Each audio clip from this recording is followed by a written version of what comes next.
Hi there, I'm the mechanic on road. Today, I'm going to be continuing with my battery experiments. Specifically, I'm going to be making a gel electrolyte out of what at first seemed to be an unlikely candidate, cornstarch. But why do I need a gel electrolyte in the first place? And furthermore, how does cornstarch fill that role? These are both good questions. To answer them, we have to look back to my previous video where I used potassium hydroxide for the first time. I found out that, true to what I read about it online, potassium hydroxide doesn't play well with other materials. It chewed through my aluminum and ate through my PLA battery housing. I decided that if I was going to continue using it, a better way of applying it was required. Then, after some time on Google, I settled on attempting to develop a solid or semi-solid electrolyte. And that's what I've been doing for the past couple months. I didn't come across using cornstarch until later though. Initially, I tried using PVA and plaster of Paris, because that's what I've seen others do. Unfortunately, those attempts didn't work out. I couldn't get a good source of PVA locally. I tried using glue, but I never got the desired consistency, and plaster of Paris simply dried out too quickly. So, back to the drawing board. I mean Google. Oh, look at that, an article on bioplastic. That looks cool. That's right, an initial diversion became a source of inspiration. And that's where the cornstarch came into play. There's lots of tutorials online about making your own DIY bioplastic. They use cornstarch mixed with water and then add glycerin as a plasticizer. I read about polymer gel electrolytes before, and I thought this would be my ticket to making my own. I changed it a bit first though. Instead of glycerin, I used ethylene glycol, and to make things more gel-like, I increased the amount of it used. I played around with a couple different combinations, which I'll showcase in this video. My theory is that multiple different combinations are possible. To make this electrolyte, let's start with some water. I also tested this method with ethylene glycol based coolant, which seems to work as well. I'm going to warm it up on my stove. I'm going to get it almost to the point of boiling, but not quite. Now, I'm going to add a little bit of salt to help the cornstarch dissolve. If salt was the only active part of the electrolyte, I'd add more until the solution is saturated. Next, I'm going to mix the cornstarch in. I don't have a definitive measurement for this. I just keep on adding until the mixture is thick and gooey. Usually, for the amount of water that I use, which is about 60 milliliters, it usually takes a couple grams. At this point, I could use it in a battery, but it won't stay as a gel.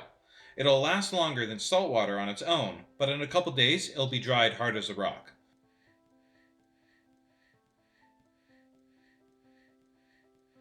The plasticizer is next. Also, now is the time to add my potassium hydroxide. It would be worth mentioning that I add my potassium hydroxide after I've mixed my starch in, because in reverse it doesn't seem to work well. I'm sure there's a scientific explanation for this, but starch just turns into little hard pellets when mixed into a potassium hydroxide solution. Onto the plasticizer. My coolant solution already comes preset with a percentage of ethylene glycol, but for my water solution here, I'm going to add it manually. From what I can tell, the more I add, the more gel-like it will be. Here, I use about 10 milliliters. I could use my Deputechnic solvent for this same purpose as well. I like that idea because it's an active component, not just being used as a binder. Now my electrolyte is finished and ready for use. I can put it into a cell right away, or let it sit to gel up over the next couple days. The big question is how these perform. Salt water comes in at a strong 0.8 volts, and for milliamps it spikes to about 10 milliamps before settling down to 3 milliamps. This potassium hydroxide coolant version comes in at 1.3 volts and again spikes to 29 milliamps before settling down to about 7. And it's bubbling merrily away. So far those readings are good, but they aren't anything special. I mean, regular salt water will get you similar readings. But check this out. Here's the same cells a day later.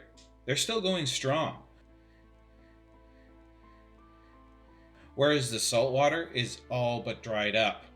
The potassium hydroxide electrolyte ate through its first aluminum sheet after that first day, so I gave it a new one. And here they are a week later, still working. Here's one that at the time of filming had been sitting for a month and it still got power. This, in my opinion, is the greatest benefit of this design. They are long-lasting. Granted, the power is a lot less than brand new, but it's still there, and I think that's cool. So that's all I got for today, guys.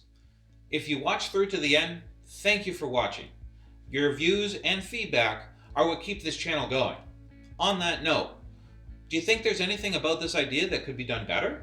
If so, leave your thoughts in the comments down below. If you like what you saw and you want to support my channel, consider buying me a coffee through the link in the video description. And as always, don't forget to like and subscribe. That's all for now. MGR signing out.